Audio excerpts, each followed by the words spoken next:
Hello friends, welcome to the TN Bankers YouTube channel. Previous இயர்ல AAC empty உடைய exam என்ன லெவல்ல இருந்துச்சுன்ற analysis உடைய ஃபுல் வீடியோ தான் ஃப்ரெண்ட்ஸ். இது நம்ம சேனலுக்கு புதுசாக இருந்தால் சப்ஸ்கிரைப் பண்ணிட்டு வீடியோ ஃபுல்லாக பாருங்க, உங்களுக்கு ஒரு ஐடியா கிடைக்கும். வீடியோக்கு லைக் பண்ணிக்கோங்க. வாங்க டேரக்டா வீடியோக்குள்ள போயிடலாம். இதுதான் ஃப்ரெண்ட்ஸ் இந்த இயர் இருக்கக்கூடிய exam pattern. But last year ரீசனிங்ல 35 கொஸ்டின், இங்கிலீஷ்ல 30 கொஸ்டின் அண்ட் ஜென்ரல் அவேர்னஸ் பொறுத்தவரை 20 கொஸ்டின் தான் இருந்துச்சு ப்ரீவியஸ் இயர்ல. இந்த சப்ஜெக்டை பொறுத்தவரை இது ரெண்டும் சேர்ந்து இதே மாதிரி தான் இருந்துச்சு. கம்ப்யூட்டரும் ஆப்டிடியூடும் சேர்ந்து 30 தான் இருந்துச்சு. இதுக்கு பதிலாக டிஸ்கிரிப்டிவ்ல என்ன பண்ணியிருந்தாங்கன்னா 35 மார்க் 3 கொஸ்டின் இருந்துச்சு. இந்த வருஷம் டிஸ்கிரிப்டிவோடைய ரோல் கம்மி பண்ணியிருக்காங்க, 2 கொஸ்டின் 10 மார்க் தான். ஸோ இதுதான் போன வருஷத்துக்கும் இந்த வருஷத்துக்கும் உள்ள டிஃபரன்ஸ். ஓவராலாக செக்ஷனல் டைமிங் கிடையாது, ஃபுல் டைம் தான். ஓகேங்களா? டிஸ்கிரிப்டிவ்க்கு உங்களுக்கு ஒரு ½ hour, ஃபுல் டெஸ்ட் 2 hours நடக்கும். இதில் டைம் மேனேஜ்மெண்ட் ரொம்ப முக்கியம். ஓகேங்களா? ஃபர்ஸ்ட் என்னென்ன மாதிரி கொஸ்டின்ஸ் கேட்டாங்க, எப்படி கேட்பாங்க அப்படிங்கிறத பார்த்துடலாம். லாஸ்ட் இயர்ல அவங்க கேட்டது கோடிங், டிகோடிங், பசில் சீட்டிங், அப்புறம் மிஸ்செலேனியஸ், இப்படிதான் கேட்டிருந்தாங்க. இவ்வளவுதான் கேட்டிருந்தாங்க போன வருஷம். அண்ட் இந்த வருஷம் கேட்கக்கூடிய கொஸ்டின் வந்து பாத்தீங்கன்னா எப்படி இருக்கலாம் அப்படின்னா, ஏன்னா பேட்டர்ன் சேஞ்ச் பண்ணியிருக்காங்க இல்லையா, பசில் சீட்டிங் உடைய இம்பார்ட்டன்ஸ் அதிகமா இருக்கும். இந்த கோடிங், டிகோடிங், சிலாஜிசம், இன்இக்வாலிட்டி, டைரக்ஷன்ல இருந்து நீங்க 8 to 10 கொஸ்டின்ஸ் எதிர்பார்க்கலாம். பசில் சீட்டிங்ல இருந்து ஒரு மினிமம் 3 பசில், மேக்சிமம் 4 பசில் இருக்கும். இந்த இன்புட் அவுட்புட்டு அந்த மாதிரி விஷயங்கள் வந்தா வரும், இல்லாட்டி உங்களுக்கு பசில் சீட்டிங்ல இம்பார்ட்டன்ஸ் கொடுக்க வாய்ப்பு இருக்கு. கடைசியா மிஸ்செலேனியஸ் கொஸ்டின் இருக்கும், அதை நீங்க அட்டன் பண்ணணும். இந்த இன்இக்வாலிட்டி, டைரக்ஷன்லாம் என்ன பேட்டர்ன்ல சார் இருக்கும்? பழைய பேட்டர்னா, நியூ பேட்டர்ன் இருக்கக்கூடிய, அதாவது கோடல் பேட்டர்ன்ல வருமா, கோடிங் டிகோடிங்கும் புது பேட்டர்ன்ல வருமா, பழைய பேட்டர்ன்ல வருமா, டவுட் இருக்கு இல்லைங்களா? கண்டிப்பா இது வந்து எப்படி இருக்குன்னா, உங்களுக்கு ஆர்ஆர்பி பிஓ லெவல்ல இந்த எக்ஸாம் லெவல் இருக்கு. அண்ட் அதுவும் இல்லாம ஒருவேளை அந்த இன்இக்வாலிட்டி, டைரக்ஷன்ல கோடல் பேட்டர்ல கேட்டா, இப்போ ரீசெண்டா சென்ட்ரல் பேங்க் ஆஃப் இந்தியா எழுதுனீங்க இல்லையா, அந்த மாதிரி ஈஸி லெவல்ல கேட்பாங்க, அப்ரோச்சபிளா இருக்கும். அண்ட் கோடிங் டிகோடிங்கை பொறுத்தவரை நியூ பேட்டர்ன் கேட்டா ஈஸியா இருக்கும். ஓல்டு பேட்டர்ன் கேட்டிருந்தா 3 சென்டென்ஸ், 2 வேர்டு 3 வேர்டு வச்சு வரும் இல்லையா, ஒரே கோடிங் கேட்காம 2 வேர்டு 3 வேர்டு வச்சு, இல்லைன்னா இந்த 3 வேர்டுக்கு இது கோடு, இது அப்போ வேற ஒரு 3 வேர்டுக்கு கோடு என்ன அப்படிங்கிற மாதிரி கொஞ்சம் டைம் கன்சியூமாக கேட்பாங்க. பட் அப்ரோச்சபிளாக தான் இருக்கும். ரீசனிங் எபிலிட்டி, நீங்கள் எவ்வளோ டைம் மேனேஜ்மெண்ட் பண்ணுறீங்க, உங்களுடைய ஸ்பீட் எப்படி இருக்குன்றதுக்கு தகுந்த மாதிரி உங்களுடைய அட்டெம்ப்ட் இதில் அதிகமாக இருக்கும். ஓகேங்களா? நான் இன்னொரு பார்ட் வீடியோ நம்ம டிஎன் பேங்கர்ஸ் சேனலில் கொடுக்குறேன். இதில் வந்து எப்படி இருக்கும், எக்ஸாம் லெவல் என்ன இருக்கும் அப்படிங்கிறத நம்ம டிஸ்கஸ் பண்ணிக்கலாம். ஓகேங்களா? குவான்டிட்டிவ் ஆப்டிடியூட்ல போன வருஷம் என்ன கேட்டிருக்காங்க அப்படின்னா, ஒரே செகண்ட் இருங்க, கன்ஃபார்ம் பண்ணிக்கிறேன். வந்து பார்த்தீங்கன்னா டிஐ குவாட்ராட்டிக் ஈக்குவேஷன், இதான் இங்கே எழுதிருக்கு பாருங்க, டிஐ குவாட்ராட்டிக் ஈக்குவேஷன் அர்த்தமெட்டிக் தான் கேட்டிருக்காங்க. ஓகேங்களா? பட் இந்த வருஷம் என்னென்ன கேட்பாங்க அப்படின்னா, அதிகமான பார்ட் டிஐ இருக்க வாய்ப்பு இருக்கு. டிஐல உங்களுக்கு ஒரு 2 டிஐலேருந்து ஒரு 3 டிஐ கேட்க வாய்ப்பு இருக்கு. அந்த 3வது பார்ட் கேஸ்லெட்டா கூட இருக்க வாய்ப்புகள் அதிகமாக இருக்கு. அண்ட் ஸ்பீட் மேக்ஸு உங்களுக்கு ஒரு 8 to 10 கொஸ்டின், மேக்ஸிமம் 10 கொஸ்டின்ஸ் இருக்கும். அது வந்து நீங்கள் நான் என்ன எக்ஸ்பெக்ட் பண்ணுறேன்னா, நம்பர் சீரீஸும் ராங் நம்பரை விட நம்பர் சீரீஸ் அதிகமாக எக்ஸ்பெக்ட் பண்ணுறேன். அப்படி இல்லைன்னா அப்ராக்சிமேட்டும் குவாட்ராட்டிக் ஈக்குவேஷனும் கொஞ்சம் கொடுக்க வாய்ப்புகள் இருக்குது.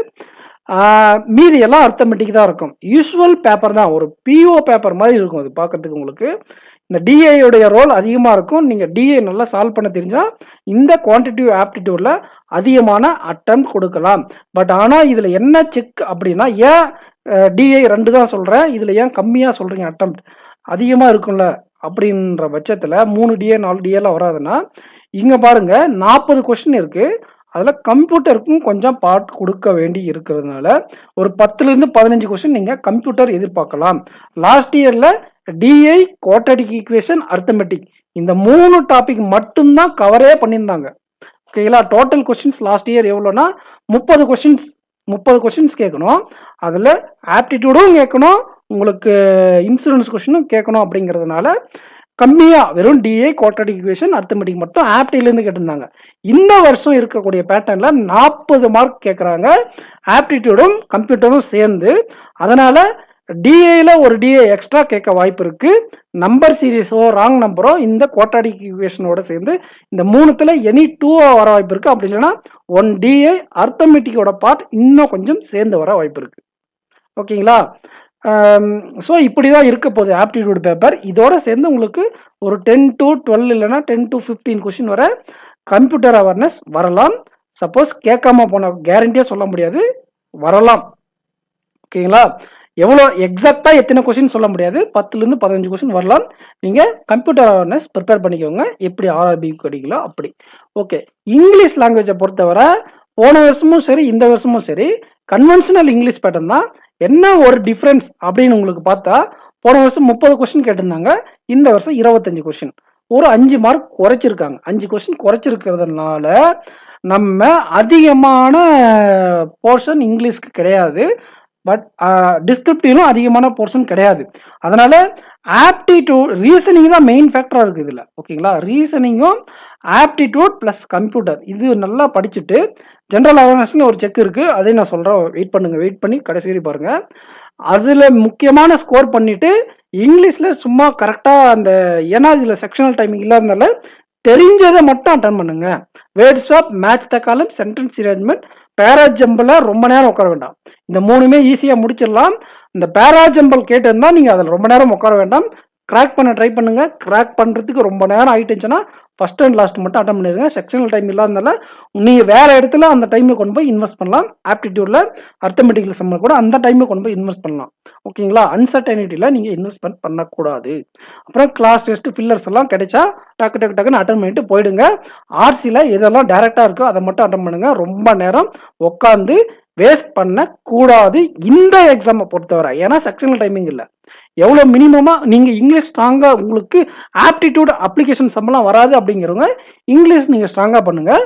பட் ஆனால் நீங்கள் இங்கிலீஷ் வராது அப்படிங்கிற ஆஸ்பிரண்ட்ஸ் என்ன பண்ணலான்னா, நீங்கள் இதில் எதெல்லாம் உங்களுக்கு ஸ்ட்ராங்காக இருக்கோ அதை மட்டும் பண்ண அட்டன் பண்ணிவிட்டு செக்ஷனல் டைமிங்கை, செக்ஷனல் கட்டாப்பை பற்றி அவங்க எதுவுமே பேசலைன்னு நினைக்கிறேன். நான் இன்னொரு டைம் ஒரே செகண்ட் இருங்க பார்க்குறேன். கேட்டகரி வைஸ் கட் ஆஃப் தான் சொல்லியிருக்காங்க. உங்களுக்கு செக்ஷனல் டைமிங்கை பற்றி நான் அப்டேட் பண்ணுறேன். செக்ஷனல் கட் ஆஃபை பற்றி அவங்க எதுவும் பேசாததுனால எதெல்லாம் முக்கியமாக இருக்கோ அதெல்லாம் அட்டன் பண்ணிட்டு கரெக்டாக போயிருங்க. நம்ம சேனலை சப்ஸ்கிரைப் பண்ணிக்கோங்க ஃப்ரெண்ட்ஸ். ஜென்ரல் அவேர்னஸை பொறுத்தவரை லாஸ்ட் இயர் அக்ரிகல்ச்சர் ரிலேட்டடான கரண்ட் அஃபேர்ஸ் கேட்டிருந்தாங்க. கரண்ட் அஃபேர்ஸ் அக்ரி ரிலேட்டடான கொஸ்டின்ஸ் இருந்துச்சு. இந்த வருஷம் இதில் என்ன பண்ணியிருக்காங்கன்னா இன்சூரன்ஸ் அவேர்னஸை ஆட் பண்ணியிருக்காங்க. ஓகேங்களா? இந்த பார்ட்டோட சேர்ந்து இன்சூரன்ஸ் அவேர்னஸும் உங்களுக்கு ஆட் பண்ணியிருக்கிறதுனால லைட்டாக இன்சூரன்ஸ் அவேர்னஸ் கேப்சூல் ஏதாச்சும் நீங்கள் எடுத்துகிட்டு போயிருங்க. லாஸ்ட் இயர் கேட்டதே 20 கொஸ்டின் தான், அதில் 10 கொஸ்டின்ஸ் அக்ரிகல்ச்சரில் ஒன்றுனா கரண்ட் அஃபேர்ஸாக ஜென்ரல் அவேர்னஸ் இருந்திருக்கு. இந்த வருஷம் 3 கொடுத்துருக்காங்க. General awareness, current affairs, insurance awareness. சரிங்களா? இந்த ஜென்ரல் கரண்ட் அஃபேர்ஸ் வந்து நம்ம எப்பயுமே பேங்கிங்கில் வரக்கூடிய சிஏ தான். பர்டிகுலராக பேங்கிங்னு கிடையாது, நம்ம பேங்க் எக்ஸாமில் ஆர்ஆர்பி எழுதோம் இல்லையா, அந்த கரண்ட் அஃபேர்ஸ் பேங்கிங் மட்டும் படிச்சுட்டு பண்ணிக்கலாம், வேலைக்கு ஆகாது இந்த எக்ஸாம் பொறுத்தவரை. ஓகேங்களா?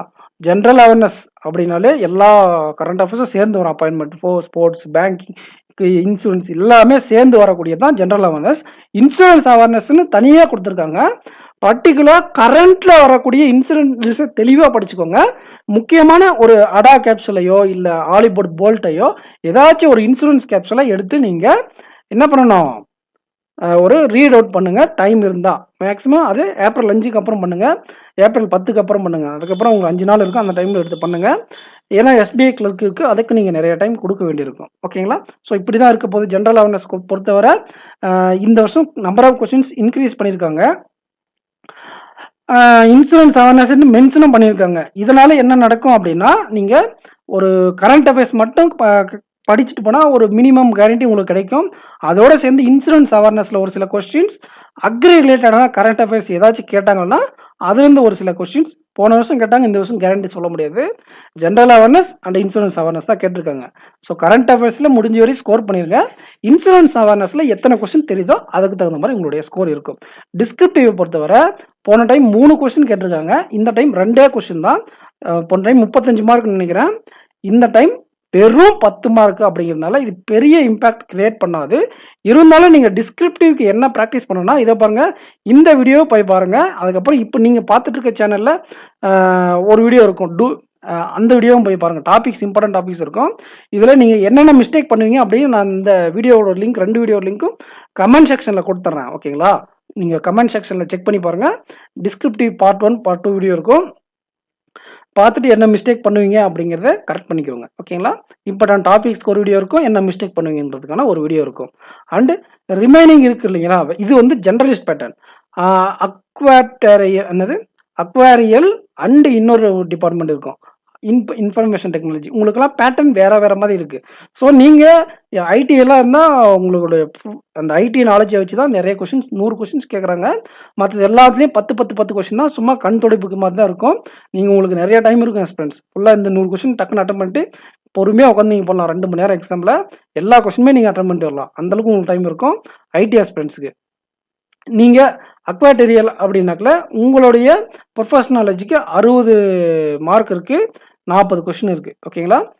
ஐடிக்கு 100 கொஷின் 100 மார்க். இதில் நீங்கள் என்ன ஸ்ட்ராட்டஜி அப்ளை பண்ணலாம் அப்படின்னா, இவங்களுக்கு முன்னாடி சொல்லி கொடுத்தாங்களா அதே ஸ்ட்ராட்டஜி நீங்களும் அப்ளை பண்ணுங்கள். பட் ஆனால் என்ன ஒன்றுன்னா, கொஞ்சம் ப்ரொஃபஷனல் நாலேஜுக்கு அதிகமான இம்பார்ட்டன்ஸ் நீங்கள் கொடுக்க வேண்டியிருக்கும். உங்களுக்கு என்ன பேப்பர் இல்லை அப்படின்னு பாருங்கள். ரீசனிங், ஆப்டி, இங்கிலீஷ் எல்லாமே இருக்குது. அடிஷ்னலாக உங்களுக்கு ப்ரொஃபஷனல் நாலேஜ் இருக்குது. இதில் நம்பர் ஆஃப் கொஷின்ஸ் எல்லாம் கம்மி பண்ணி வச்சுருக்காங்க. அக்வாட்டரியலுக்கும் ஜென்ரலிஸ்ட்டுக்கும் ஒரே ஸ்ட்ராட்டஜி தான், கொஞ்சம் உங்களுக்கு ப்ரொஃபஷனல் நாலேஜ் சேர்ந்து வரும். பட் ஐடி ஆஸ்பிரண்ட்ஸை பொறுத்தவரை நீங்கள் என்ன பண்ணணும்னா ப்ரொஃபஷனல் நாலேஜை மட்டும்தான் டிபெண்ட் பண்ணி போக வேண்டியிருக்கும். இந்த ஸ்ட்ராட்டஜி மேக்ஸிமம் யாருக்கு ஒர்க் அவுட் ஆகும் அப்படின்னா, ஜென்ரலிஸ்ட் அண்ட் அக்வாட்டரியல் இந்த 2 கேட்டகரியில் அப்ளை பண்ணவங்களுக்கு தான் யூஸ் ஆகும். வேகன்சிஸ் கம்மியாக இருக்குது, உங்களால் கிளியர் பண்ண முடியுமா கிளியர் பண்ண முடியாதா அப்படிங்கிறத பற்றி யோசிக்க வேண்டாம். நீங்கள் உங்களுடைய லெவலை கொடுத்துட்டு வாங்க. இந்த எக்ஸாம் வச்சு நீங்கள் எந்த இடத்துல இருக்கீங்கிறத கண்டிப்பாக ஃபைண்ட் அவுட் பண்ண முடியும். இதில் வேகன்சிஸ் எவ்வளோ கம்மியாக இருக்கோ அதுக்கு தகுந்த மாதிரி நம்பர் ஆஃப் அப்ளிகேஷன்ஸும் கம்மியாக தான் இருக்கும். அதனால் உங்களுக்கு லக் இருந்து அன்றைக்கி எக்ஸாம் நல்லா பண்ணிட்டீங்க, பர்ஃபெக்டாக டைம் மேனேஜ்மெண்ட் பண்ணிட்டீங்கன்னா இந்த வேலை உங்களுக்கு கிடைக்க வாய்ப்பு இருக்குது. ரொம்ப சேலரி அதிகமான வேலை, டெஃபினெட்லி ட்ரை பண்ணுங்கள். ஓகேங்களா? எஸ்பிஐ கிளர்க் முடிஞ்சுட்டு 5 நாள் கழிச்சு இந்த எக்ஸாம் இருக்குது. டேட் 10-15ன்னு நினைக்கிறேன், 15-20 ஏப்ரல் 15 அண்ட் 20 இந்த எக்ஸாம் நடக்க போகுது. கண்டிப்பாக நீங்கள் நல்லா பண்ணிட்டு வாங்க. All the best. நம்ம சேனலை சப்ஸ்கிரைப் பண்ணாமல் தான் சப்ஸ்கிரைப் பண்ணிக்கோங்க. நெக்ஸ்ட் வீடியோவில் மீட் பண்ணலாம் ஃப்ரெண்ட்ஸ். கண்டிப்பாக இதில் பார்ட் 2 வீடியோ ஒன்று கொடுக்க போகிறேன்.